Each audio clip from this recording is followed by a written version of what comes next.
नमस्कार साथियों, स्वागत है आप लोगों का। उम्मीद है कि आप लोग काफ़ी अच्छे होंगे, आप लोगों की तैयारी भी काफ़ी अच्छी चल रही होगी।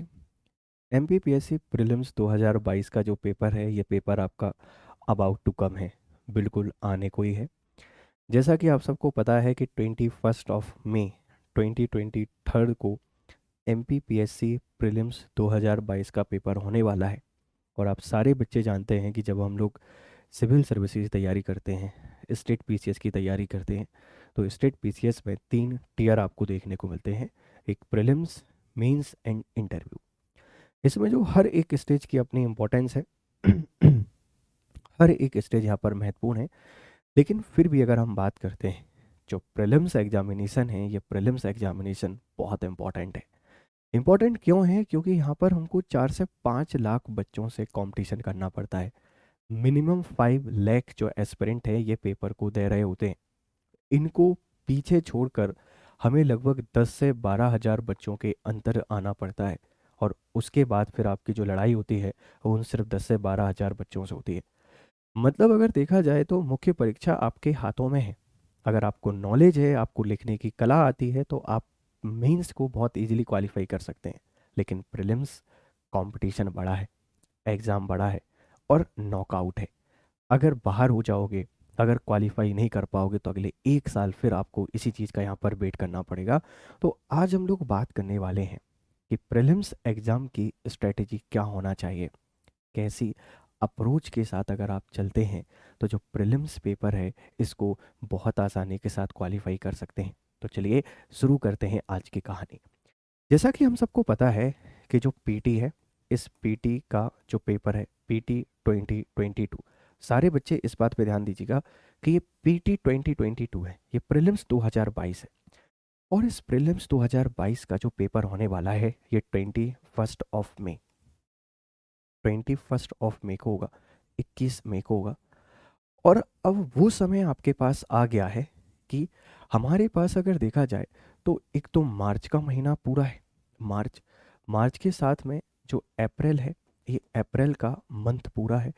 और मई के हम बहुत ज़्यादा दिन काउंट नहीं करेंगे, ओनली 15 डेज काउंट करेंगे, 15 दिन। क्योंकि 2-5 दिन तो हमको खुद को ये भरोसा दिलाने में ही चला जाता है कि हमारा पेपर है। हम लोग ऑफिसर की जो तैयारी कर रहे हैं, जिस भर्ती परीक्षा की तैयारी कर रहे हैं, जिसके लिए हमने इतना इंतजार किया है, वो दिन आपके सामने आ गए। तो मोटे मोटे देखा जाए तो यहाँ पर हम लोग कह सकते हैं कि हमारे पास अब लगभग 75 डेज हैं, लगभग 75 डेज। अगर हम फेब से इनको काउंट करते हैं, अभी से काउंट करते हैं, तो इनकी संख्या लगभग आपको 85 डेज के आसपास चली जाती है। मतलब 80 से 85 दिन की वो कहानी है। और सबसे अच्छी बात बेटा ये है कि यही वो समय है, मतलब इतने ही दिन पहले से प्रीलिम्स की तैयारी करनी चाहिए। एमपीपीएससी के साथ सबसे बड़ी दिक्कत ये है कि हम साल भर प्रीलिम्स की तैयारी करते हैं। साल भर नहीं करना है, हमेशा पहले आप मुख्य परीक्षा को तैयार करें। जब बहुत इंपॉर्टेंट डेज, बिफोर 90 डेज आप प्रीलिम्स पे स्विच करें। तो अब हम उस पड़ाव पर आ चुके हैं जहां से आपको प्रीलिम्स की तैयारी पर फोकस करना है। एक बात ध्यान रखिए, आप लोग बिगिनर हैं, आप पिछले 4 साल से पेपर दे रहे हैं, आप पिछले 5 साल से पेपर दे रहे हैं, आप कभी से पेपर दे रहे हैं, कोई फ़र्क नहीं पड़ता। इस डर को निकाल दीजिए। सर उनको इतना आता है, उनको उतना आता है, ऐसा आता है, मेरी तैयारी नहीं है, मैं वर्कर हूँ, मैं हाउसवाइफ हूँ, मैं ऐसा हूँ वैसा हूँ, कोई भी चीज़ माइंड में मत रखिए। क्योंकि सिंपल सी कहानी है दोस्त, जो सोचोगे ना वो वही बनोगे। जैसा माइंड सेट रखोगे वैसे ही रिजल्ट आपको यहाँ पर देखने को मिलेंगे। तो ये फालतू की चीज़ें साइड निकाल कर अगले कुछ मिनट तक आप मुझे बहुत शांति से सुनिए। अगर आपने रेगुलरली कुछ स्टेप पे काम कर लिया ना दोस्त, तो आपकी जो कहानी है ये बहुत बेहतर यहाँ पर हो जाएगी। आप उस प्रीलिम्स की सिलेक्टेड लिस्ट में रहेंगे। और जब हम लोग प्रीलिम्स की सिलेक्टेड लिस्ट में आ जाते हैं ना दोस्त, एक ऐसा मोटिवेशन आता है, एक गजब का मोटिवेशन आता है कि आप मुख्य परीक्षा को बहुत बेहतर तरीके से प्रिपेयर करना स्टार्ट कर देते हैं। और वही चीज़ें आपको फाइनल सिलेक्शन के पास लेके जाती हैं। तो कहानी को शुरू करते हैं। बचा पार्टी ध्यान रखिएगा। देखो, जैसा कि आप सब इस चीज़ से परिचित हैं, एमपीपीएससी ने अपना जब से सिलेबस चेंज किया है पीटी एग्ज़ाम, इस पीटी को उन्होंने कुछ यूनिट में डिवाइड कर दिया है। और 10 यूनिट आपके यहाँ पर देखने को मिल जाते हैं। टोटल जो यूनिट है, नंबर ऑफ यूनिट हमको 10 देखने को मिलते हैं। तो सबसे पहले एक बहुत छोटी बात आपसे बोलूँगा कि देखिए, जब आप सिविल की तैयारी करते हैं, सिविल सर्विसेज की तैयारी करते हैं, भले आप यूपीएससी की तैयारी कर रहे हों या पीएससी की तैयारी कर रहे हों, आप लोग कभी भी 100% सिलेबस के पीछे मत भागिए। 100% जो सिलेबस है, बच्चा ये कभी भी कोई बच्चा तैयार नहीं कर सकता है, इस बात पे ध्यान दीजिएगा। 100% सिलेबस के पीछे मत भागिएगा। क्यों नहीं भागना है, उसके पीछे छोटा सा रीज़न है। ये पूरे सिलेबस में 1-2% या 5-10% चीज़ें ऐसी होती हैं जो हर एक बच्चों को परेशान करती हैं। इसका मतलब ये भी नहीं है कि आप इनको छोड़ देंगे, छोड़कर नहीं जाना है। लेकिन इसका मतलब ये भी नहीं है कि आप उसी के कारण पूरे समय तक आप अपनी तैयारी को परेशान करते रहेंगे। क्या-क्या चीज़ें हैं उस पर भी हम लोग चर्चा करेंगे। तो कभी भी हम लोग 100% चीज़ों के पीछे नहीं भागेंगे। हमारी जो सिंपल सी रणनीति यहाँ पर होगी वो ये रहेगी कि हम कोशिश ये करेंगे कि 80 टू 90%, 80 से 90% जो सिलेबस है, इस सिलेबस पे हमको 100% कमांड करनी है। 100% अपना इस पर होल्ड होना चाहिए। इस बात को जो भी बच्चा समझ जाएगा, वो इस सीक्रेट को समझ जाएगा कि हर बार किसी का प्रीलिम्स कैसे क्वालिफाई हो जाता है। हम अक्सर क्या करते हैं, सारी चीज़ें करने की कोशिश करते हैं, सारी चीज़ें नहीं होती। लेकिन ध्यान रखिए, कट ऑफ पेपर कैसा भी आए, कितना भी सरल आए, कितना भी कठिन आए, कभी भी कट ऑफ आप लोग नहीं देखेंगे कि ऐसा हुआ हो कि सर 85 चला गया। बेटा 85 नहीं जाता, उसके पीछे रीज़न है, बहुत वैलिड रीज़न है। क्या है देखिए, कि 10 क्वेश्चन ऐसे होते हैं पेपर में जो हमेशा न्यू होंगे। हम लोग आपको कितना भी पढ़ा दें, कितना भी डेप्थ आपको हम समझा दें, हमेशा जो 10 क्वेश्चन होंगे नए होंगे। आप पूरा सागर पढ़ लेंगे, पूरा समंदर पढ़ लेंगे, 90 बचे। 5 क्वेश्चन बच्चा ऐसा आता है, 5 क्वेश्चन, कि जो बड़ा सिंपल होगा, आता भी होगा, लेकिन इसके बाद भी आप इसको गलत कर देंगे। 15 क्वेश्चन आपके पास हो गए। अब हमारे पास जो नंबर ऑफ क्वेश्चन बचते हैं बच्चा, ये 85 बचता है। हमें जो लड़ाई लड़नी है, इस 85 क्वेश्चन में से लड़नी है, तो क्यों ना हम ऐसी स्ट्रेटजी पे काम करें कि जो 85 क्वेश्चन है, इसमें एक्यूरेसी हम लोगों की बहुत अच्छी हो। मतलब हम इसको 75, 76, 77, 80, 82, 83 यहाँ तक लेके जाएं, जिससे आपको परेशानी ना हो। तो एक बहुत छोटी सी बात आपको याद रखनी है कि हम लोग कभी भी जो 100% सिलेबस है, इस 100% सिलेबस को कवर नहीं कर सकते, ना आपको करना चाहिए। जो चीज़ें आपको थोड़ी बहुत परेशान करती हैं, उसको लेकर आप कभी भी यहाँ पर लोड नहीं लेंगे, ये आपको खुद से वादा करना है। दूसरा चीज़, सर हमको पता कैसे चलेगा हमको क्या छोड़ना है? तो जो सेकंड इम्पॉर्टेंट स्टेप है वो ये है कि सारे बच्चे जितनी भी तैयारी कर रहे हैं, अभी तक आपके पास है या नहीं है, लेकिन आप जो सिलेबस है, इस सिलेबस की कॉपी को अपने पास लेके आइए और इस सिलेबस की कॉपी का एक डीप एनालिसिस कीजिए। डीप एनालिसिस का मतलब ऐसा होता है कि ऐसा कौन सा पार्ट है जो हमारी स्ट्रेंथ है। आप इसको दो कैटेगरी में डिवाइड कीजिए, कैटेगरी 1 और कैटेगरी 2। जो भी यूनिट है, आप जिसमें भी इंटरेस्टेड होते हैं, जैसे कोई बच्चा है जिसको हिस्ट्री अच्छी लगती है, कोई बच्चा है जिसको पॉलिटी अच्छा लगता है, कोई बच्चा है जिसको इकोनॉमी अच्छा लगता है, तो आप कोशिश करें कि इस पूरे सिलेबस को दो कैटेगरी में डिवाइड करें। डिवीज़न कैसा करना है, इस पे ध्यान दीजिएगा। आपकी चॉइस के अकॉर्डिंग नहीं, कि कितना आपको आता है, कितना आप आसानी से कर सकते हैं और कितनी चीज़ें हैं जो आपके लिए कठिन है। मतलब क्या है, मैं समझाता हूँ। देखो, हर एक बच्चा कहीं न कहीं बहुत बेहतर करता है और कहीं न कहीं आपके पास स्ट्रगल कर रहा होता है। तो आप अपने सिलेबस के साथ वही चीज़ें कीजिए कि एक भाग में वो लिख लीजिए कि जो मुझे आता है, ठीक है? या आप लिख सकते हैं कि ये सरल है, ईज़ी है कि आप इसको कवर कर सकते हैं, या आप इसको ऐसा लिख लीजिए कि जो पॉसिबल है, जो मेरे लिए करना बहुत सिंपल है। यहाँ वो चीज़ें लिखेंगे जिस पे आप अपनी 100% कमांड एस्टेब्लिश कर सकते हैं। 100% कहाँ करनी है ये भी आपको बताऊंगा।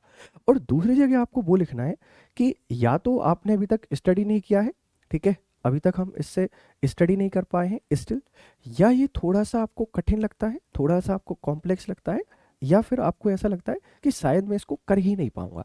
ये वाली, मतलब पहले सिलेबस का एक क्लियर विजन आपके पास होना चाहिए।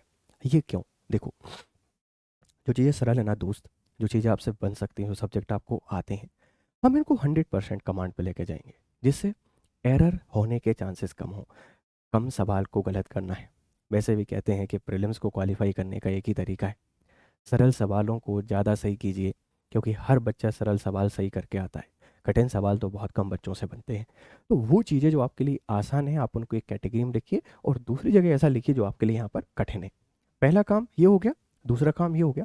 तीसरा काम बच्चा आपको क्या करना है, जो थर्ड इम्पॉर्टेंट टास्क है वो ये है कि 2014 2014 से लेके 2021 तक जितने भी आपके पेपर हुए हैं पी वाई क्यू, ये पी वाई क्यू निकाल लीजिए पीएससी के। और इन पी वाई क्यू को सिर्फ सॉल्व नहीं करना है, सिर्फ इनको देखना नहीं है, आप इनका करेंगे एनालिसिस। बच्चा ये हम लोग भी आपको प्रोवाइड कराएंगे, लेकिन ये एनालिसिस अगर आप लोग कर लेंगे ना, तो इससे आपको एक आइडिया लग जाएगा। आइडिया क्या लग जाएगा कि कैसे सब्जेक्ट हैं, मतलब वो कौन से सब्जेक्ट हैं जिनकी इम्पोर्टेंस है, जो महत्वपूर्ण है, ठीक है, या वो कौन से टॉपिक हैं जो एक सब्जेक्ट के अंतर्गत महत्वपूर्ण है। क्योंकि देखिए, मैं जो सब्जेक्ट पढ़ाऊंगा ना दोस्त, मैं आपसे बोलूँगा यही सब्जेक्ट इंपॉर्टेंट है, जो फैकल्टी आपको सब्जेक्ट पढ़ाएंगी वही आपको बताएंगे। लेकिन पीटी क्वालिफाई करने के लिए आपको एक स्मार्ट अप्रोच पे काम करना है। काम यही करना है कि आपको इम्पोर्टेंस ऑफ द सब्जेक्ट पता हो, इम्पोर्टेंस ऑफ द टॉपिक पता हो, आप उतना ही पढ़िए। ब्रह्म ज्ञानी बनने से कोई ज़रूरत नहीं है प्रीलिम्स में, ये सब मेंस में काम आएगा। देखेंगे मुख्य परीक्षा में कैसे आपको करना चाहिए। क्लियर है भाई? तो ये 2-3 काम आप लोग कर लेंगे, और ये 2-3 काम आपको बेटा प्रायोरिटी बेसिस पे करना है, जितने जल्दी, ठीक है, जितना पॉसिबल, एज सून एज आप इनको कीजिए, जिससे कि आपको एक क्लियर विजन यहाँ पे देखने को मिल जाए। ठीक है भाई? ये 2-3 आप कम कर लेंगे तो थोड़ा आइडिया आपके यहाँ पर लग जाता है। अब आपको करना क्या है, जो चौथा इंपॉर्टेंट सवाल है बेटा वो ये है कि पहली चीज़ तो आप लोग टोटली पीटी ओरिएंटेड हो जाइए। टोटली पीटी मतलब अब जो समय है ना बच्चा, अब आपको प्रीलिम्स ओरिएंटेड हो जाना चाहिए। और प्रीलिम्स ओरिएंटेड हो जाने का मतलब ये है कि जो फैक्ट हैं, इन फैक्ट पर आपका होल्ड बहुत अच्छा हो। जितने भी इम्पोर्टेंट तथ्य हैं, जितने भी महत्वपूर्ण पहलू हैं, इन पर आपका बहुत अच्छा होल्ड हो। इसी के साथ में आपके पास हर एक सब्जेक्ट की प्रॉपर एमसीक्यू बुक होने चाहिए। आप जिस भी सब्जेक्ट को पढ़ रहे हैं, मार्केट में काफ़ी सारी एमसीक्यू की बुक्स अवेलेबल हैं, आप एमसीक्यू लेकर आइए। किसी भी टॉपिक को आप जैसे ही रीड करेंगे, मान लीजिए हम लोग आपको यहाँ पर टॉपिक पढ़ाने वाले हैं, ये टॉपिक मैंने आपको पढ़ाया, एक कोई टॉपिक नंबर 1, आप इस टॉपिक को स्टडी कीजिए, इसको पढ़ाई कीजिए, इसका रिवीजन कीजिए। जितना आप रिवाइज करेंगे उतना बेहतर बनेंगे, और इसके बाद फिर एमसीक्यू सॉल्व कीजिए। हम भी आपको एमसीक्यू सॉल्व कराएंगे, लेकिन फिर भी आपको किताबों के साथ एमसीक्यू यहाँ पर सॉल्व करना है। ये 3-4 ऐसी बेसिक सी बातें हैं जिन पर आपको काम करना ही करना है, बहुत बेहतर तरीके से करना है। ठीक है, चलिए अब हम लोग समझते हैं कि अब कैसे आप लोग आगे बढ़ते हैं। तो बच्चा, हम सबसे पहले बात करते हैं जो हमारा मार्च महीना है। इस मार्च महीने में आपकी क्या अप्रोच होनी चाहिए, और इस मार्च के अंदर आप कैसे करके, मतलब कैसे भी करके, कितना भी समय लीजिए, कितने भी हार्ड वर्क कीजिए, परेशान मत होइए। हार्ड वर्क का मतलब कभी भी परेशानी नहीं होता है, इस बात का ध्यान दीजिएगा, क्योंकि हम लोग यहाँ पर खड़े हुए हैं आपकी तैयारी को आसान बनाने के लिए। इस मार्च के महीने में आप क्या अप्रोच रखें, कौन कौन से सब्जेक्ट हैं जिनको आपको कंप्लीट करना है, और फिर अप्रैल के महीने में आप किस तरीके से आगे बढ़ सकते हैं। तो देखो भाई, अगर हम इम्पोर्टेंस की बात करते हैं, तो जो मार्च का महीना है, हम आपको जो पढ़ाएंगे वो आप स्टडी करेंगे ही करेंगे, लेकिन फिर भी आप अपने लेवल पर एक बार कोशिश ये कीजिए कि जैसे ज्योग्राफी है, ठीक है, ज्योग्राफी, भूगोल, इस भूगोल सब्जेक्ट को कवर कर लें। क्यों करना है ये भी आपको बता देते हैं। इसी के साथ में जो पॉलिटी है, इस पॉलिटी वाले सब्जेक्ट को आप लोग कवर कर लें। पॉलिटी के साथ में जो एमपी जीके है, इस एमपी जीके को कवर कर लें। और जो मॉडर्न हिस्ट्री वाला पोर्शन है, इस मॉडर्न हिस्ट्री को कवर कर लें। ये सारी चीज़ें क्यों, एक जो महीना है, जैसे आज से अगर आप टारगेट करते हैं कि 31 मार्च तक मुझे ये सारी चीज़ें कवर करनी है, हम हर एक सब्जेक्ट का जो इंपॉर्टेंट टॉपिक्स हैं उनके लेक्चर्स भी आपको प्रोवाइड करेंगे। लेकिन पहली प्रायोरिटी आप लोगों की बेटा ये होना चाहिए।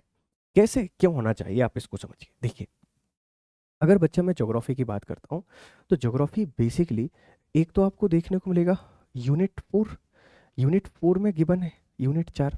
और यूनिट 4 आपसे क्या बोलता है कि हमको world and Indian geography cover करना है, विश्व और भारत का भूगोल कवर करना है। इसी तरीके से अगर मैं आपसे यहाँ पर बात करता हूँ यूनिट थ्री आपसे क्या बोलता है कि हमको मध्य प्रदेश का भूगोल पढ़ना है। अब भाई भूगोल तो भूगोल होता है ना, ज्योग्राफी तो ज्योग्राफी होती है। अगर पर्वत विश्व में है तो सेम कहानी रहेगी, इंडिया में तो सेम कहानी रहेगी, और एमपी में तो सेम कहानी रहेगी। मतलब ज्योग्राफी का एक मेजर रोल आपको यहाँ पर देखने को मिल ही जाता है, ध्यान रखिएगा। एक तो यूनिट फोर में देखने को मिल रहा है, एक यूनिट थर्ड में आपको देखने को मिल रहा है। और इसी चीज़ को अगर मैं रिलेट कर देता हूँ तो बच्चा, ये ज्योग्राफी है, ये यूनिट सेवन के काफ़ी सारे पोर्शन कवर करता है। कहाँ कवर करता है समझिए। देखिए यूनिट सेवन में एक टॉपिक दिया गया है पर्यावरण। तो पर्यावरण दोस्त, इन्वॉल्वमेंट आएगा या नहीं आएगा। यूनिट सेवन में एक टॉपिक दिया गया है प्रदूषण। प्रदूषण also part of geography, pollution. यहीं पर है डिजास्टर एंड वाटर मैनेजमेंट, जल आपदा एवं जल प्रबंधन। ये सारे टॉपिक ज्योग्राफी के हैं। तो अब सबसे पहला जो आपका कीमती समय है आप इस ज्योग्राफी पे दीजिए। इस ज्योग्राफी से इंडिया, वर्ल्ड, एमपी, पर्यावरण, प्रदूषण, इनसे बहुत सारे सवाल आ रहे हैं। अगर आप इस सब्जेक्ट के वेटेज को यहाँ पर निकालने की कोशिश करेंगे तो दोस्त आप इसको इस तरीके से समझ सकते हैं कि यूनिट फोर के हम 10 क्वेश्चन यहाँ पर मान लेते हैं, यूनिट थ्री के 10 क्वेश्चन हम लोग यहाँ पे मान लेते हैं, और यूनिट सेवन में अगर जीरो से बहुत सारे सवाल नहीं आए तो 3 सवाल मैंने मान लिए। तो ये आपको कितना वेटेज दे रहा है बेटा, 23 क्वेश्चन दे रहा है। और ये वो 23 सरल से सवाल हैं आप जिनको कवर कर सकते हैं। कैसे कर सकते हैं वो भी हम आपको बताने वाले हैं। दूसरा, अगर मैं आपसे पॉलिटी की बात करता हूँ बच्चा पार्टी, देखो पॉलिटी डायरेक्टली डायरेक्टली एक तो यूनिट सिक्स में आपके लिए गिवन है, यूनिट 6, और एक आपको यहाँ पर गिवन है unit 10, which is your commission. Commission तो डायरेक्ट आपसे बोलते हैं कि भैया हम लोग आपसे यहाँ से 10 सवाल पूछेंगे, ठीक है। कमीशन आपसे सीधा सीधा बोलता है दोस्त कि हम लोग यहाँ से आपसे 10 क्वेश्चन पूछने वाले हैं। और यूनिट 6 में अगर मैं 6 से 7 क्वेश्चन भी मान लेता हूँ, क्योंकि 2-3 सवाल इकोनॉमी के भी आते हैं, तो भी ये आपको यहाँ पर देने वाला है सर 17 क्वेश्चन। 17 क्वेश्चन आपको यहाँ पर देने वाला है, 17 सवाल। क्लियर है। तो ये 17 और 23 कितना हो जाता है बच्चा, ये हमको देखने को मिल जाता है 40 क्वेश्चन। 40 क्वेश्चन। अब अगर हम लोग एमपी जीके की बात करते हैं तो यहाँ पर ये 2 यूनिट मेनली निकल कर आएंगे। एक आपके पास निकल के आता है यूनिट 1, और एक आपके सामने निकल के आएगा यूनिट 5। क्योंकि यूनिट 3 को हमने कंसीडर कर लिया है ज्योग्राफी के अंतर्गत, भूगोल के अंदर कंसीडर किया हुआ है। इनके अगर हम लोग 10-10 सवाल निकालते हैं, 10 क्वेश्चन ये और 10 क्वेश्चन आपके पास ही, 10 और 10 कितने हो जाते हैं 20, और 20 और 40 बेटा कितना होता है 20 and 40 is your near by 60 question. अब हम लोग बात करते हैं मॉडर्न हिस्ट्री। देखिए हिस्ट्री में जितने भी सवाल आते हैं ना, यहाँ पर एवरेज जो 7 क्वेश्चन आएंगे बच्चा, ये आएगा आपका मॉडर्न हिस्ट्री से। तो आप इसको यहाँ पर ऐड कर देते हैं, लगभग 67। लगभग ये जो डेटा है ना बेटा, ये आपको 70 सवाल के आसपास लेके जा रहा है, 70 सवाल के आसपास लेके जा रहा है। अगर आप पूरी ईमानदारी के साथ बहुत बेहतर तरीके से मेहनत करते हैं ना बच्चा, हर एक चीज़ को कवर करते हैं, किसी भी चीज़ को छोड़ते नहीं हैं, रिवीजन करते हैं, बहुत सारे एमसीक्यू सॉल्व करते हैं, तो ये जो टॉपिक आपके पास हैं, ये जड़ी बूटी हैं किसी भी पेपर को क्वालिफाई करने की। करेंट अफेयर्स को भी हम पढ़ेंगे, बेहतर तरीके से प्रोवाइड कराएंगे। यूनिट 7 भी पढ़ेंगे, यूनिट 9 भी पढ़ेंगे, हिस्ट्री भी हम लोग यहाँ पर, हिस्ट्री का बेटा लिखा हुआ है मॉडर्न हिस्ट्री, मतलब बाकी सारी चीज़ें भी हम लोग पढ़ेंगे। लेकिन ये जो टॉपिक लिखे हुए हैं ना, ये इतने प्यारी चीज़ें हैं बच्चा। आप इन प्यारी चीज़ों को जब बहुत आसानी से कवर करना स्टार्ट कर देंगे, और ये कोई बहुत ज़्यादा समय लेने वाले नहीं है, क्योंकि इनकी सबसे अच्छी बात क्या है ना, ये कंसेप्चुअल क्वेश्चन है, कंसेप्चुअल टॉपिक है। एमपी जीके की अगर पहली यूनिट को निकाल दिया जाए और 5वीं यूनिट को निकाल दिया जाए तो लगभग सब कुछ कंसेप्चुअल है, एवरीथिंग इज कंसेप्ट। और जो फैक्ट हैं उनको याद करने का तरीका भी आपको बताएंगे। तो पहली कोशिश जो आप लोगों को करनी है ना दोस्त, जो मार्च का महीना है, इस मार्च के महीने में आपको अपने जो बेस्ट से बेस्ट एफर्ट आप लोग लगा सकते हैं वो एफर्ट लगाइए। ज्योग्राफी, पॉलिटी, एमपीजी के और मॉडर्न हिस्ट्री, इन सारे टॉपिक को आप यहाँ पे पढ़ना स्टार्ट कर दीजिए। इसके बाद जो अप्रैल का महीना रहेगा, ये जो आपके पास सेकंड कहानी यहाँ पर आएगी, सेकंड वो रहेगी आपके पास अप्रैल की कहानी। अब जो अप्रैल का महीना है ना दोस्त, इस अप्रैल के महीने में आपको सिंपल सा क्या करना है, जो टॉपिक यहाँ पर रह गए हैं या जिनको हम लोग कंसिडर अभी नहीं किए हुए थे, जैसे एक टॉपिक है यूनिट 7, इस यूनिट 7 के रिमेनिंग टॉपिक, एक यूनिट है आपके पास यूनिट 9। ये जो दोनों यूनिट है ना बच्चा, ये सबको परेशान भले करती हैं, ये सबको टफ भले लगती है, बट उतनी कठिन है नहीं। आप अगर बहुत अच्छा समय देंगे, बहुत लिमिटेड टाइम भी आप इनको देंगे, तब भी इजिली कवर कर सकते हैं। पर ऐसा ना हो, जो बच्चे गलती करते हैं कि यूनिट 7 नहीं आती सर, यूनिट 9 नहीं आती, इनके चक्कर में जो आता है उस आए हुए को गलत नहीं करना है, जो आपकी रेंज का है, जिसको आप बहुत बेहतर तरीके से कर सकते हैं, जिस पर आपकी कमांड है, आप जिसको पढ़ते हुए आ रहे हैं उसको नहीं छोड़ना है। हम इनको भी बहुत अच्छे से आपको कवर कराएंगे, लेकिन जो पहली प्रायोरिटी है, पहले जो काम करने होते हैं, जैसे आप जब किसी ट्रिप पर जाते हैं तो किसी ट्रिप पे जाने की जो पहली पहली चीज़ क्या है कि भाई हमारी टिकट्स प्रॉपर बुक हों, हमारे होटल्स रूम बुक हो गए हों, हमारे जाने के जो नेसेसरी सामान हो वो हमने पैक कर लिया हो। और फिर जाने के बाद जो चैलेंजेस आते हैं, जो मॉडिफिकेशन करना होता है, हम करते ही है ना? नहीं करते क्या? बिल्कुल करते हैं। तो आप लोगों को भी इस यात्रा की पहले वो बारीकियां समझना है जो मैंडेटरी है, जो ज़रूरी है। इधर उधर की चीज़ों के कारण ज़्यादा परेशान नहीं होते हैं दोस्त। अगर बहुत परेशान होंगे ना तो हमारा ब्रेन स्टक हो जाएगा, और जब माइंड आपका स्टक हो जाता है हम कोई भी काम को बेहतर तरीके से नहीं कर सकते हैं। तो प्लीज़ आप लोगों से रिक्वेस्ट है कि आप परेशान ना हो, पॉजिटिव रहें और बेहतर तरीके से पढ़ें। तो जो अप्रैल का महीना रहेगा बच्चा, इसमें यूनिट 7, यूनिट 9, ठीक है, और इसी के साथ में आपका जो यूनिट 8 है, हम ये 3 यूनिट को और रिमेनिंग जो भी टॉपिक आपके पास हो गए होंगे इनको कवर करेंगे। इसी के साथ में इस अप्रैल के महीने में हमारा जो बहुत ज़्यादा फोकस रहेगा ना दोस्त, वो रहेगा किसके ऊपर? रिवीजन के ऊपर। मैं बार बार आपसे बोल रहा हूँ कि revision is the most important key, revision is the most important key, ठीक है, ध्यान रखिएगा। क्लियर? तो ये 2 प्लान मैंने आपको बता दिए कि आप इन प्लानों पे यहाँ पर काम कर सकते हैं। आप समझिए, देखिए, पहली चीज़ तो एक बात ध्यान दीजिए कि हम 3 सब्जेक्ट, कोशिश आपको ये करना है कि 3 सब्जेक्ट को एक साथ लेके आप लोग चलें। 3 सब्जेक्ट बहुत ज़्यादा नहीं करना है, क्योंकि अगर मैं बहुत फ्री बच्चों के भी यहाँ पर बात करूँ जिनके पास बहुत सारा समय है, वो भी एक दिन में 8 से 10 घंटे दे पाएंगे। वो भी एक दिन में 8 to 10 आवर दे पाएंगे, क्योंकि आपकी क्लासेस भी होंगी, आपको और भी काफ़ी सारे काम होते हैं। तो पढ़ाई को सारे बच्चे लगभग 8 से 10 घंटे दे पाएंगे। इस 8 से 10 घंटे को अगर आप ईच सब्जेक्ट में 3 आवर में भी डिवाइड करते हैं, 3 घंटे में, तो मुझे ऐसा लगता है कि 3 सब्जेक्टों को कवर करने में आपको 9 आवर यहाँ पर लग जाएंगे। 10 घंटे हमारे यहाँ पर कंज्यूम होने वाले, 9 से 10 घंटे। तो एक बार में 3 सब्जेक्ट पढ़िए, ठीक है, 3 सब्जेक्ट पढ़िए। अब जो जर्नल परेशानी है ना बच्चों के सामने, वो क्या है वो पहले आपको बता देता हूँ, फिर आगे बढ़ेंगे। समझिए, पहली चीज़ तो दोस्त देखो, आपका जो सब्जेक्ट है ना, ये सब्जेक्ट प्री डिसाइडेड हो कि आप किस सब्जेक्ट को पढ़ने वाले हैं। दूसरा, यहाँ पर आपका जो बुक है, बुक की आप बात कर सकते हैं, या टीचर हम लोग यहाँ पर कह सकते हैं, टीचर, या आपके जो नोट्स हैं ये भी डिसाइडेड होने चाहिए आपको किससे पढ़नी है। तीसरी चीज़ जो है भाई, कोशिश करिए कि आप लोग handwritten handwritten notes बनाएं, और ये सिनॉप्सिस के तरीके से ही बनाना है। ऐसे बनाना है कि ऐसा नहीं कि 3-4 किताबें लिख दी, इस तरीके से प्रिपेयर करना है कि आप बेहतर तरीके से जब पेपर देने जाएं तो 2-3 घंटे में सारा का सारा डेटा आपका रिवाइज हो जाए, या 5-6 दिन में लगभग सारे के सारे सब्जेक्टों को आप लोग बहुत आसानी से रिवाइज कर लें। तो हैंड रिटन नोट्स के अपने आप में एक बहुत इंपॉर्टेंस है, इस बात पर प्लीज़ आप लोग थोड़ा सा ध्यान दीजिएगा, ठीक है भाई। चलिए, तो सब्जेक्ट आपका डिसाइडेड हो आपको क्या पढ़ना है, बुक आपकी डिसाइडेड हो आपको क्या पढ़ना है, और हैंड रिटन नोट्स आपके यहाँ पर क्या हो, डिवाइड बिल्कुल रेडी आपको रखना है। अब देखो पढ़ना कैसे है। मान लीजिए आपने कोई एक टॉपिक यहाँ पर चूज़ किया, एक टॉपिक आपने यहाँ पर कोई चूज़ किया, इस टॉपिक के साथ कितनी सारी परेशानियाँ आपके मन में आएंगी। जैसे आप लोग 2 दिन रेगुलर स्टडी करेंगे, 2 दिन रेगुलर स्टडी करेंगे, कोई दिक्कत नहीं है, बहुत जोश रहेगा, बहुत एनर्जी रहेगी। इस रेगुलरिटी के बाद फिर लगेगा यार इतना सारा सिलेबस है, हमको तो कुछ आता ही नहीं है। कोई बात नहीं दोस्त, यही नहीं सोचना है, पहले जो पढ़ रहे हैं ना इसको कवर करते हैं, इसके बाद आगे की सोचेंगे। फिर आपके मन में आएगा यार ये बुक नहीं, ये दूसरी बुक पढ़ लेता हूँ। नहीं बेटा, इतना समय नहीं है, क्योंकि ब्रूस ली का एक स्टेटमेंट हमेशा याद आता है। ब्रूस ली ने क्या बोला है?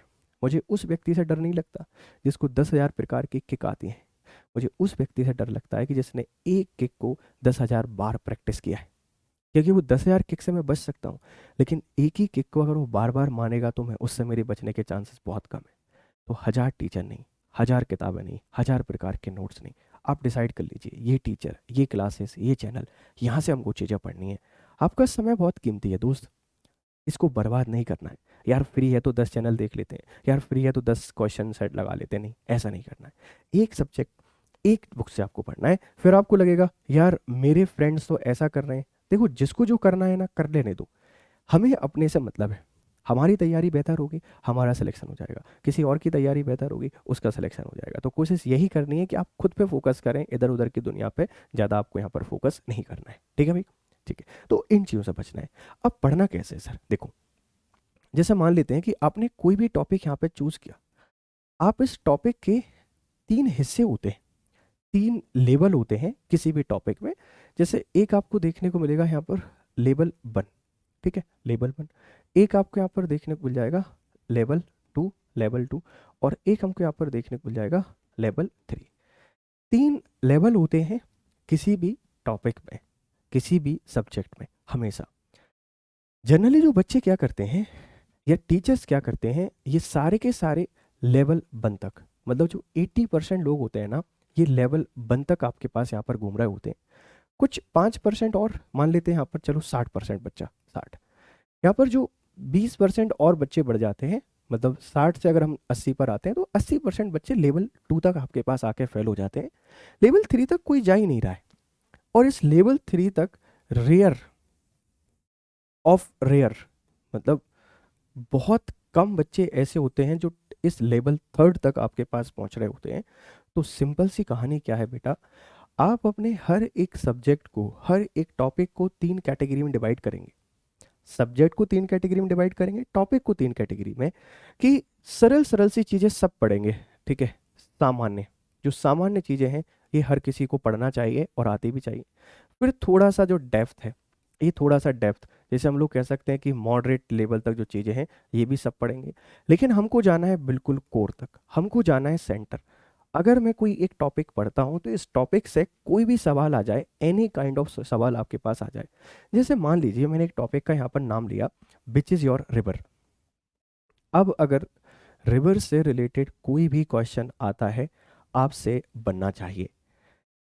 अब इसका मतलब ये नहीं है कि सर मैं दुनिया की 3-4 हज़ार नदियों को याद करूंगा, क्या नहीं। किसी भी टॉपिक पर एक जनरल अंडरस्टैंडिंग होती है कि इसमें किस तरीके का सवाल आएगा, किस तरीके के क्वेश्चन यहाँ से आपके पास बन सकते हैं। तो ये 3 लेवल तक हमको यहाँ पर जाना है, ध्यान रखिएगा। और रिवर से पॉसिबिलिटीज जो है, जैसे वर्ल्ड की जो इम्पोर्टेंट रिवर हैं, आप इन इम्पोर्टेंट रिवर के बारे में देख लें कि भाई इनका ओरिजिन कहाँ होता है, इनका माउथ कहाँ है, कौन से फेमस शहर हैं, कोई इंपॉर्टेंट घटना है क्या इनसे रिलेटेड। सेम कहानी हम इंडिया के बारे में, इंडिया की जो मेजर रिवर हैं आप इनको पढ़ लें, और सेम कहानी जो एमपी है इसकी मेजर रिवर्स को आप लोग पढ़ लें। जैसे एक और टॉपिक और मैंने आपसे यहाँ पर लिया, विच इज और मिनरल्स। मिनरल्स मतलब खनिज। अब यार देखो, खनिज में सिर्फ आपको इतना पता है कि कोयले का प्रोडक्शन कहाँ पर होता है तो काम नहीं चलेगा। हमें ये पता होना चाहिए मिनरल्स के बारे में कि पूरी दुनिया में, पूरे वर्ल्ड में जो मिनरल प्रोडक्शन है ये कहाँ होता है, कौन कौन से क्षेत्र हैं जो फेमस है। क्योंकि लास्ट ईयर आपने देखा होगा अमेरिका का एक आयरन रीजन पूछा गया था कि कौन सा क्षेत्र है अमेरिका का जो माइनिंग के लिए जाना जाता है। तो वर्ल्ड में मिनरल प्रोडक्शन और इसकी रीज़न आपको पता हो, सेम कहानी हमको इंडिया के साथ पता हो कि भाई कौन से मिनरल्स हैं, और सेम कहानी आपको एमपी के साथ पता हो। मतलब आप किसी भी टॉपिक को जब पढ़ रहे हैं ना दोस्त, तो आपके पास वो कमांड होनी चाहिए जिससे आप बिल्कुल कि कोई भी सवाल आए हम इनको यहाँ पर पढ़ सकते हैं। तो 3 लेवल में आप इनको डिवाइड कीजिए। कैसे? देखो, जैसे आप जब किसी टॉपिक को पढ़ेंगे ना दोस्त एक बार, तो सारा सरल डेटा आपको बहुत आसानी से याद हो जाएगा। जो भी सिंपल डेटा है ना दोस्त, ये सिंपल डेटा आपको बहुत आसानी से याद हो जाएगा। जब आप इसकी दूसरी बार स्टडी करेंगे तो जो मॉडरेट थिंग्स हैं ये भी आपको याद हो जाएंगी। आप इसको 3 बार और स्टडी कीजिए, तीसरी बार और पढ़िए। जो टफ चीज़ें हैं आप इनको अंडरलाइन कर लीजिए, इनको लिख लीजिए। ये 2 चीज़ें माइंड में आपको याद हो सकती हैं, लेकिन तीसरी चीज़ों के शॉर्ट नोट यहाँ पर तैयार करिए और बार बार इनको यहाँ पर पढ़िए।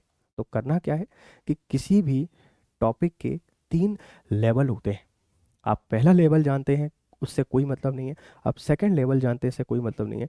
अगर आप थर्ड लेवल को भी जानते हैं, आपके चांसेस ज़्यादा हैं पेपर को क्वालिफाई करने के। तो हमारी हर एक जो टॉपिक है उस पर कमांड ये होनी चाहिए। जैसे ही आपका ये टॉपिक कंप्लीट हो जाता है, आप इस टॉपिक का रेगुलरली, आप कोई भी टॉपिक को कवर करके रेगुलरली 3 से 4 दिन आप इसको रिवाइज कीजिए। जनरली बच्चे गलती क्या करते हैं, इस पर ध्यान दीजिएगा। बच्चे ने आज टॉपिक करा और आज ही एमसीक्यू लगा दिए।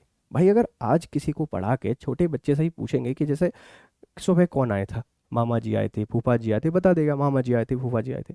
अगर वही बच्चा सो जाएगा और उठने के बाद अगर आप आपसे पूछोगे भाई मामा जी का नाम क्या था, नहीं बता पाएगा। लेकिन अगर पापा का नाम पूछेंगे कि भाई डैडी का नाम क्या है, मम्मी का नाम क्या है, ब्रदर का नाम क्या है, वो छोटा बच्चा बहुत आसानी से बता सकता है।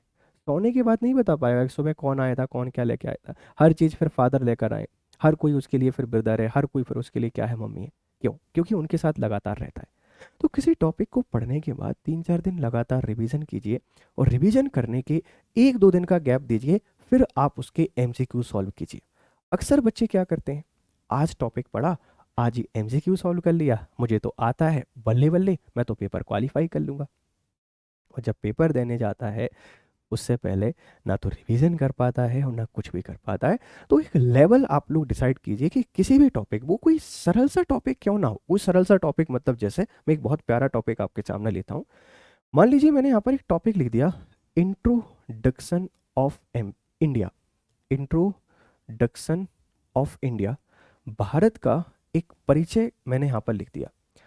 अब 90% बच्चों को ये टॉपिक आता है, सबने आपके पास पढ़ा हुआ है। लेकिन इसमें जब हम लोग छोटी छोटी चीज़ें पूछना स्टार्ट कर देंगे, बहुत बारीक बारीक चीज़ें आपसे पूछना स्टार्ट कर देंगे, जैसे मान लीजिए इंडिया का जो सदर्न पॉइंट है, सदर्न पॉइंट, ये सदर्न पॉइंट कब आपके पास डूबा था, या ये दक्षिणी बिंदु क्यों कहलाता है, ये जल के अंदर है, ये जल मग्न है या ऊपर है, ऐसे सवाल जब पूछेंगे, लगभग हर एक बच्चे को परेशानी होने लगेगी। तो इन डेप्थ जाके आपको चीज़ों को समझना है। 3 कैटेगरी में डिवाइड कीजिए किसी भी टॉपिक को, सरल को भी जानिए, मॉडरेट को भी जानिए, और कठिन चीज़ों को भी आपको यहाँ पर जानना है।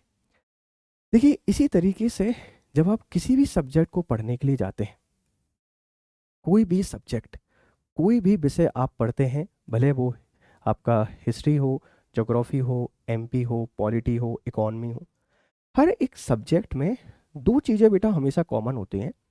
एक तो इम्पोर्टेंट टॉपिक, ठीक है, एक होते हैं इम्पोर्टेंट टॉपिक।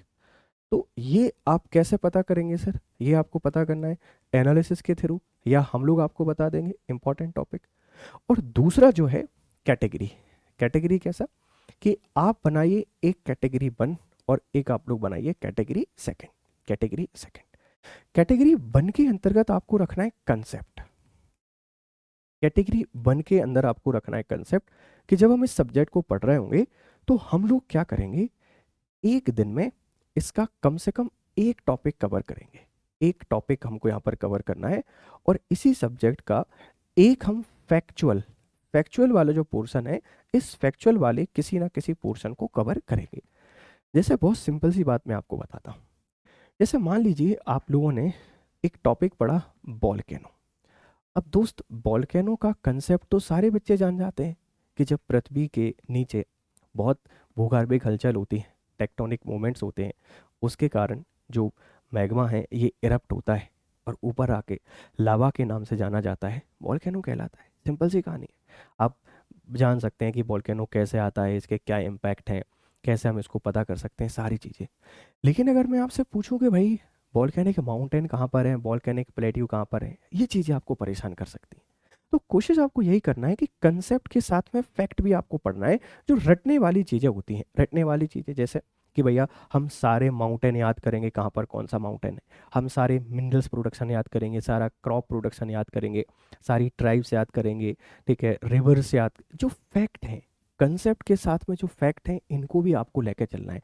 आप हमेशा कंसेप्ट कंसेप्ट नहीं कर सकते। आप हमेशा मलाई मलाई के पास नहीं जा सकते। क्रीम देखो सबको अच्छी लगती है, लेकिन कभी कभी क्रीम के साथ छाछ भी आ जाती है, तो वो छाछ को भी आपको पता होना चाहिए कि छाछ कैसा है।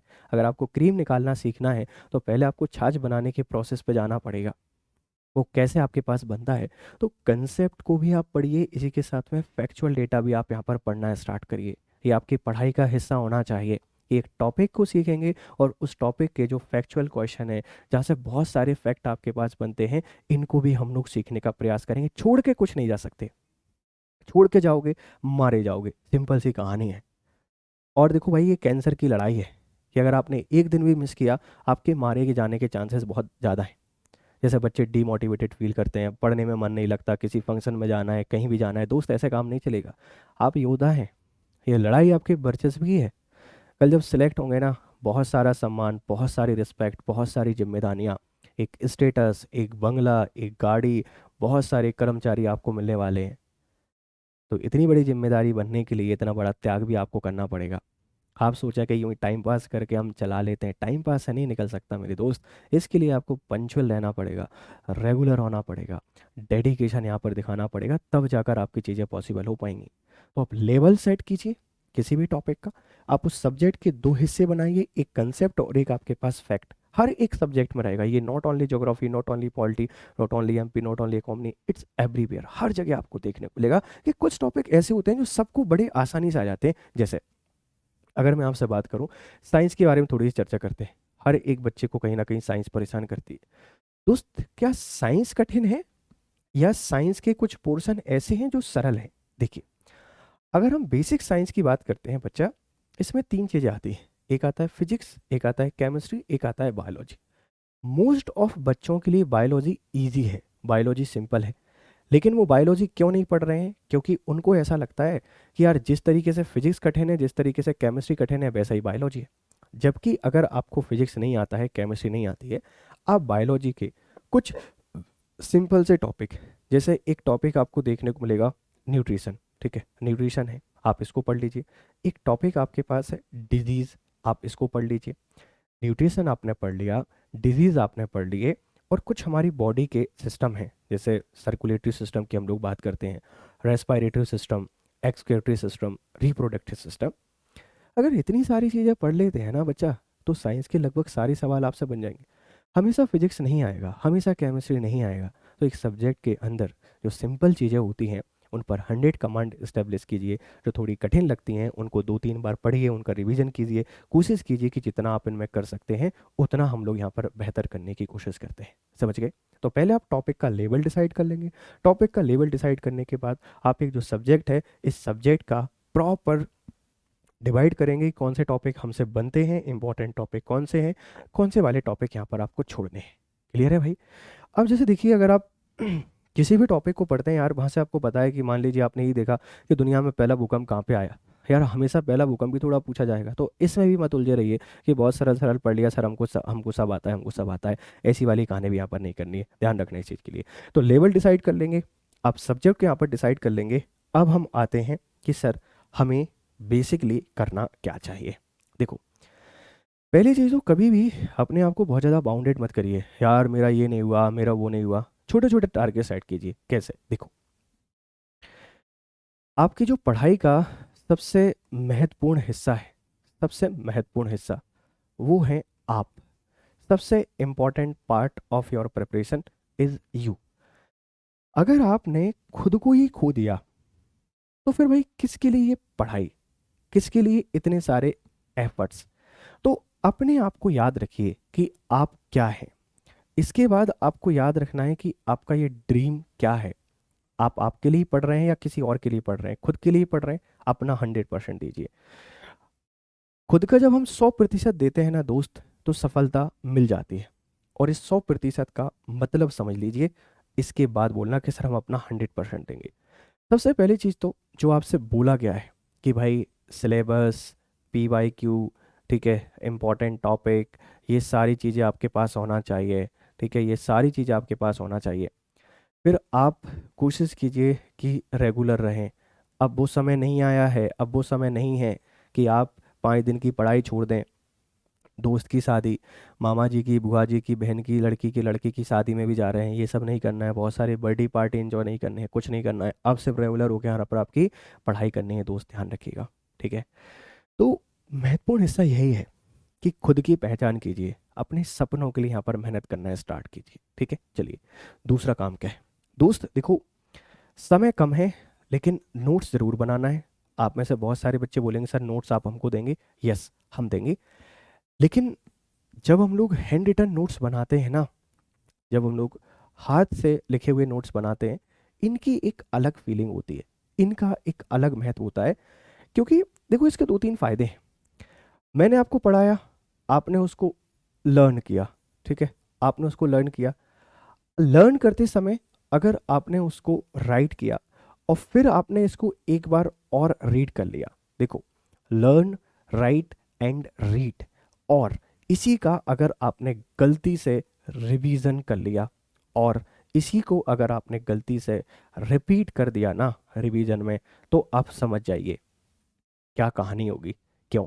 देखिए, हमारे यहाँ पर 90% जो बच्चा है ना, वो 90% बच्चा या तो ये करता है, लर्न करता है, या 90% बच्चा आपके पास रीड करता है। दो ही चीज़ होते हैं, ऐसे बच्चे जो लेक्चर देखते हैं या ऐसे बच्चे जो आपके पास पीडीएफ देखते हैं। सिर्फ 10% बच्चे ऐसे हैं, only there are 10% of student, सिर्फ 10% बच्चा ऐसा है जो सारा का सारा प्रोसेस फॉलो करता है। और इस प्रोसेस से एक छोटी सी कहानी मुझे याद आ जाती है जो अक्सर मैं आप लोगों को बताता हूँ। Mahendra Singh Dhoni, the legendary personality, एक पर्सन जिसने मैचेस को दिमाग से आपको जीतना बताया। उनका एक बहुत फेमस कोट है, वो हमेशा ये कहते हैं, किसी भी चीज़ में दो हिस्से होते हैं, किसी भी घटना के दो चीज़ें होती हैं, एक तो प्रोसेस होती है, दूसरा उसका रिजल्ट होता है। अगर आप रिजल्ट पे फोकस करेंगे तो प्रोसेस पे ध्यान नहीं दे पाएंगे, और अगर आपको प्रोसेस पे फोकस कर लिया तो रिजल्ट देखने की आपको ज़रूरत नहीं पड़ेगी। जब आप लोग प्रोसेस का 100% हिस्सा हो जाते हैं, जब आप लोग प्रोसेस को बहुत अच्छे तरीके से करने लगते हैं, तो एक बात ध्यान रखिएगा कि रिजल्ट आपका 100% आता ही आता है। प्रोसेस क्या है? प्रोसेस यही है, प्रॉपर स्टडी करना, अपने नोट्स तैयार करना, खुद पे भरोसा रखना। आप जब इस प्रोसेस का हिस्सा बन जाएंगे ना बच्चा, तो रिजल्ट ऑटोमेटिकली आपके सामने आ जाएगा। ये 10% जो बच्चे होते हैं ना, देखो, मान लिया कि हमारी एमपीपीएससी में इस बार लगभग 3 से 3.5 लाख फॉर्म यहाँ पर फिल होंगे। इस 3 लाख का अगर हम लोग 10% निकालते हैं तो बच्चा कितना आता है? 30,000 आता है। मतलब जो रियल कंपटीशन है ना, ये सिर्फ 30,000 बच्चों में से है। और ये 30,000 में से लगभग जो 15,000 बच्चे होंगे, ये 15,000 बच्चे बेटा मुख्य परीक्षा देने के लिए जाएंगे। कौन कह रहा है आपका कंपटीशन 3 लाख बच्चों से? आप फोकस तो कीजिए चीज़ों पर, पहले लर्न कीजिए, राइट कीजिए, रीड कीजिए, रिवीजन कीजिए और रिपीटेड रिवीजन कीजिए, और इसके बाद आपको सॉल्व करना है एमसीक्यू। हमारे यहाँ पर होता क्या है बच्चा, हमारे यहाँ पर होता यही है, या तो लर्न करने के बाद डायरेक्ट एमसीक्यू सॉल्व करते हैं, या रीड करने के बाद डायरेक्ट एमसीक्यू सॉल्व करते हैं। दैट डे तो हमको बड़ा अच्छा लगता है, बड़ा फैंटेस्टिक साइंसा जैसी फीलिंग आती है। जब पेपर देने जाते हैं तो फ़कीरों जैसी फीलिंग आती है। अपना क्या है, झोला लेके निकल चलेंगे, कुछ अपने पास है ही नहीं, कुछ आता ही नहीं है, पंखे कोई घूरना है, ऐसा नहीं करना है। Learn, write, read, revision, repeated revision, then MCQ. आप देखिएगा कि क्या परफॉर्मेंस होगी, कितना बेहतर आप लोग परफॉर्म कर पाएंगे पेपर में। क्लियर है भाई? तो इन चीज़ों पे आपको यहाँ पर ध्यान रखना है। हैंड रिटन नोट्स की अपने आप में एक ही इंपॉर्टेंस है। दूसरा, हम लोग फोकस करते हैं बहुत रिवीजन। एक शब्द आपने इस पूरे सेशन में बहुत बार सुना होगा, विच इज़ योर रिवीजन।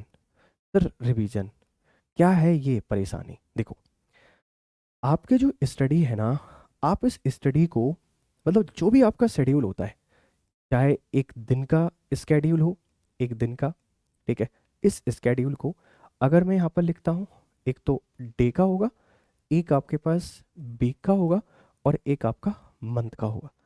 आप इस स्केड्यूल को हमेशा 3 कैटेगरी में डिवाइड करेंगे। जो भी शेड्यूल है आप इसको 3 पार्ट में डिवाइड कीजिए, ठीक है? कैसे? एक दिन में, एक वीक में, और एक महीने में। अब इसके दो हिस्से होते हैं दोस्त।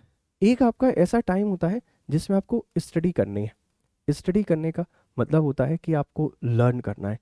80% जो समय है टोटल आपकी पढ़ाई का, 80% समय दीजिए लर्न करने में, और जो 20% हिस्सा है, जो 20% पार्ट है, आप आज का आज ही रिवीजन कीजिए।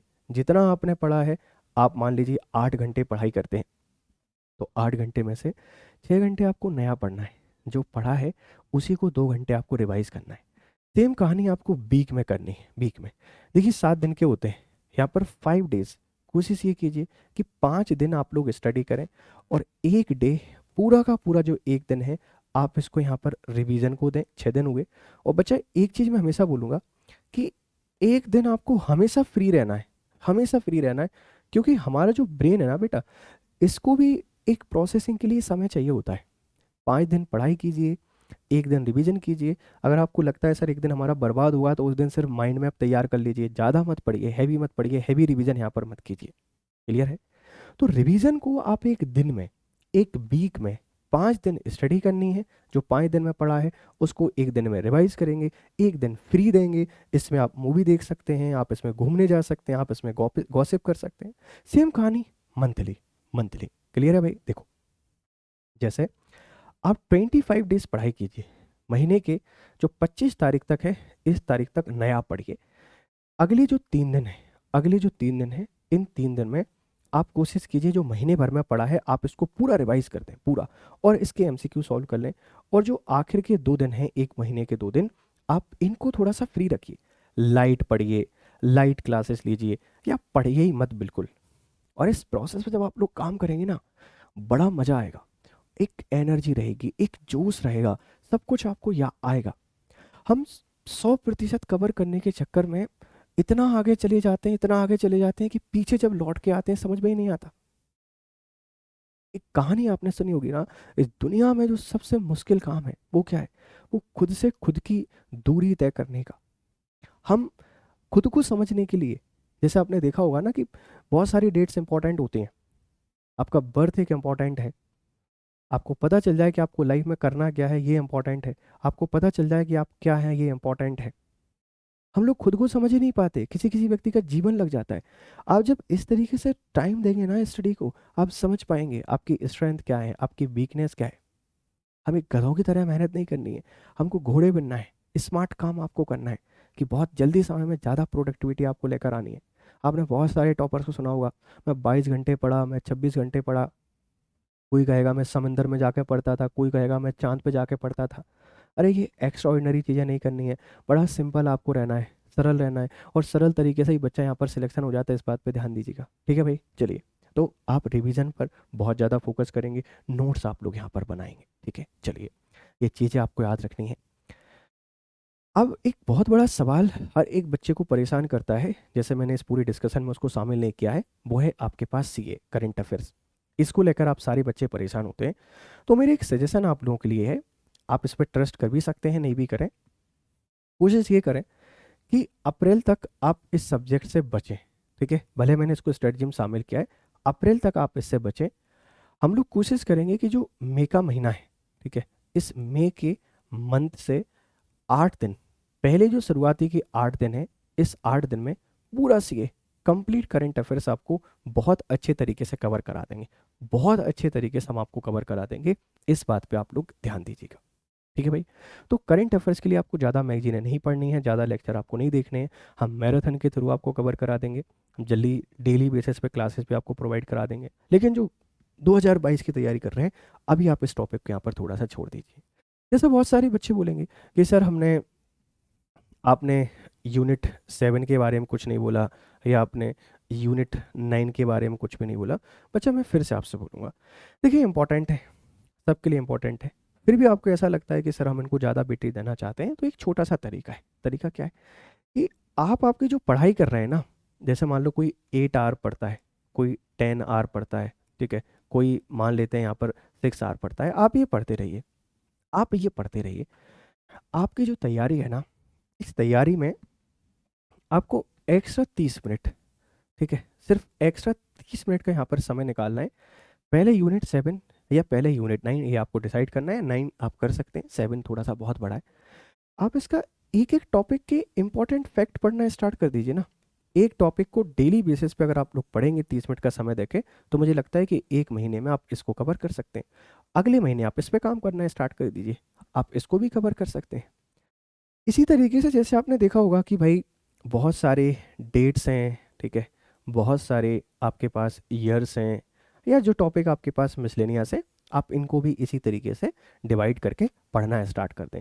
जब आप इस तरीके से डिवाइड करके पढ़ना स्टार्ट कर देंगे, तो बहुत ईजिली, बहुत आसानी से आप चीज़ों को कर पाएंगे। आप समझ रहे हैं?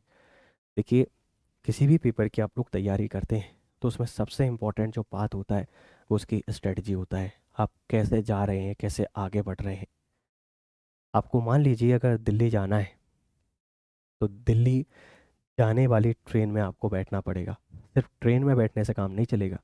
आप बेंगलोर जाने वाली ट्रेन में बैठ गए, या आपने बेंगलोर जाने वाली फ़्लाइट ले ली, तो आप दिल्ली नहीं पहुंच पाएंगे। सर मैंने बहुत मेहनत की, मैं सुबह उठा, मैं प्लेटफॉर्म भी गया, मैं ट्रेन में भी बैठा, लेकिन फिर भी बेंगलोर चला गया। अगर आपको क्वालिफाई करना है ना दोस्त, तो सिर्फ पढ़ने से काम नहीं चलेगा यार। वो बेहतर आपको एफर्ट्स लगाने पड़ेंगे, वो बेहतर आपको पढ़ाई करनी पड़ेगी, वो स्ट्रेटजी आपको फॉलो करना पड़ेगी, जिससे आपका पेपर यहाँ पे क्वालिफाई हो। जितनी पॉसिबल चीज़ें हैं, जितना बेहतर हम यहाँ पर मतलब आपको फॉलो करना चाहिए स्ट्रेटजी, उस पे हम लोग यहाँ पर बात कर चुके हैं। एट द एंड कुछ मेरे सजेशन आपके लिए हैं, बहुत हमेशा ये वैल्यूबल आपके पास रहेंगे। देखिए, हमारी जो सबसे बड़ी परेशानी है ना दोस्त, सबसे बड़ी जो प्रॉब्लम है, या आप इसको यहाँ पर कह सकते हैं परेशानी, ये एक्चुअल में परेशानी है क्या? हमारी प्रॉब्लम ये है कि हमको पता ही नहीं है कि हमको करना क्या है। एक रेस का हिस्सा बन गए, सिविल सर्वेंट बनना है। सबसे पहले आप खुद से एक बात कीजिए कि आप सच में ये करना चाहते हैं? करना चाहते हैं, क्या आप सच में ये कर सकते हैं? देखो, दो चीज़ें होती हैं। एक तो ये है कि क्या आप इसको करना चाहते हैं, चाहना इज़ मोस्ट इम्पॉर्टेंट। क्या आप इसको चाहते हैं? और दूसरा, क्या आप इसको कर सकते हैं? Can you do it? दो चीज़ें हैं दोस्त। चाहने भर से कुछ नहीं होता, आपको करना भी चाहिए। हमारे अंदर की सच्चाई हमको पता होती है, अंदर से हम अपने आप को बहुत अच्छे जानते हैं कि मैं क्या कर सकता हूँ और मैं क्या नहीं कर सकता हूँ। इस चीज़ पे आपको थोड़ा सा यहाँ पर ध्यान रखना है। आप करना चाहते हैं तो अपना सब कुछ लगा दीजिए, और अगर आप इसको नहीं कर सकते हैं तो प्लीज़ कोशिश कीजिए कि आपका जो पाथ है, इस पाथ को राइट डायरेक्शन में लेके जाएं। एक सही जगह आप अपनी एनर्जी को लगाएं, आप चीज़ें कर पाएंगे। अगर आप चाहते हैं तो 100% लगा दीजिए, कितनी भी परेशानियां आए, कितने भी दिक्कतें आए, आप लगाइए। क्योंकि भाई देखो, सबकी लाइफ कॉमन है। हम लोग अगर सिविल सर्विस की तैयारी कर रहे हैं ना दोस्त, तो अगर आप कर रहे हैं, हम आपको करा रहे हैं, हम सब लोग एक जैसे हैं, सब एक जैसे हैं। हम सबके साथ फिनेंशियल प्रॉब्लम है, हर एक बच्चे के साथ फिनेंशियल प्रॉब्लम है। क्योंकि अगर हम मान लीजिए राजा के बेटे होते तो क्यों पीएससी की तैयारी करने आते? नहीं आते ना। कोई बहुत बड़े बिजनेसमैन के बेटे होते पीएससी की तैयारी करते? क्या नहीं करते? कोई पॉलिटिशियन होते नहीं करते? हम सबकी फाइनेंशियल प्रॉब्लम है, उसी को बदलने के लिए करना है। तो कभी भी फिनांस को लेकर परेशान मत किया करो, सर पैसा नहीं है इसलिए नहीं पढ़ पा रहे हैं। अरे बहुत तरीके हैं, अर्न करो और अपनी पढ़ाई करो। सबके साथ फैमिली प्रेशर है, हर किसी के पास है। सर मैं लड़की हूँ तो नहीं, हर किसी के पास फैमिली प्रेशर है, क्योंकि हम लोग एक मिडिल क्लास फैमिली से आते हैं। अगर आप लड़की हैं तो घर वालों का सपना है एक ही आपकी शादी कराना है, और अगर आप लड़के हैं तो आपका एक ही सपना है कि परिवार की जिम्मेदारियों को पूरी करना है। सबके पास फैमिली प्रेशर है, सबके पास फिनेंशियल प्रॉब्लम है, ठीक है। सबके साथ दिक्कतें हैं, और भी सारी दिक्कतें हैं कि सर हमें एक राइट डायरेक्शन नहीं मिला अभी तक, हम लोग एक डायरेक्शन की तलाश में थे। ये सबके साथ हुआ है। जब मिल जाए तब, जब जागो तभी सवेरा, ये वाली कहानी आपने सुनी होगी। ये प्रॉब्लम सबके साथ है। इवन आजकल तो एक और कॉमन प्रॉब्लम आपके पास हो गई है, विच इज़ योर रिलेशनशिप। सबके साथ ये भी दिक्कत है भाई, चलता है, कोई दिक्कत नहीं। एट द एंड क्या है, जो सबसे कड़वा सच आपके पास है ना दोस्त, वो क्या है? वो है यू। एक शब्द है तुम, ये बहुत महत्वपूर्ण है। अंत, शुरू भी तुमसे है और अंत भी तुमसे है। आए थे अकेले, जाओगे अकेले, फिर इतनी परेशानियां क्यों? तो डीमोटिवेट नहीं होते, परेशान नहीं होते हैं, बहुत बेहतर तरीके से करते हैं। यकीन मानिए, हमसे पहले बहुत सारे लोगों ने किया है, हम पहले नहीं है। लोगों ने बहुत खराब परिस्थिति में किया है। सोचिए, जब सिविल सर्विस की शुरुआत हुई थी ड्यूरिंग ब्रिटिश पीरियड, एज हुआ करती थी 19, मैक्सिमम एज 19 हुआ करती थी। दैट टाइम इंडियंस ने पेपर को क्वालिफाई किया हुआ है। मीडियम इंग्लिश हुआ करता था, टीचर्स नहीं होते थे, पेपर लंदन में हुआ करता था। दैट टाइम अगर पॉसिबल है, अगर हम आफ्टर इंडिपेंडेंट बात करें तो 1916 1917 कंटेंट नहीं होता था दोस्त। इवन 2014-15 तक कंटेंट नहीं होता था। टीचर जो पढ़ाते थे बस वही सत्य मान लिया जाता था, तब भी बच्चे पेपर क्वालिफाई करते थे। आजकल तो इन्फॉर्मेशन टेक्नोलॉजी का रेवोल्यूशन है, क्रांति है, सब कुछ आपके पास है। कमी है तो डेडिकेशन की, कमी है तो रेगुलरिटी की, कमी है तो सेल्फ कॉन्फिडेंस की। खुद पे भरोसा रखिए, मेहनत कीजिए, अपना बेस्ट दीजिए। उसके बाद नहीं भी होता है ना, तब भी आपको कभी भी मलाल नहीं रहेगा। बहुत बेहतर कीजिए, बहुत अच्छा कीजिए, और यकीन मानिए कि एक दिन आप सब लोग यहाँ पर सफल होने वाले हैं। तो वादा करिए कि अब आप पूरी मेहनत के साथ यहाँ पर पढ़ना स्टार्ट करेंगे।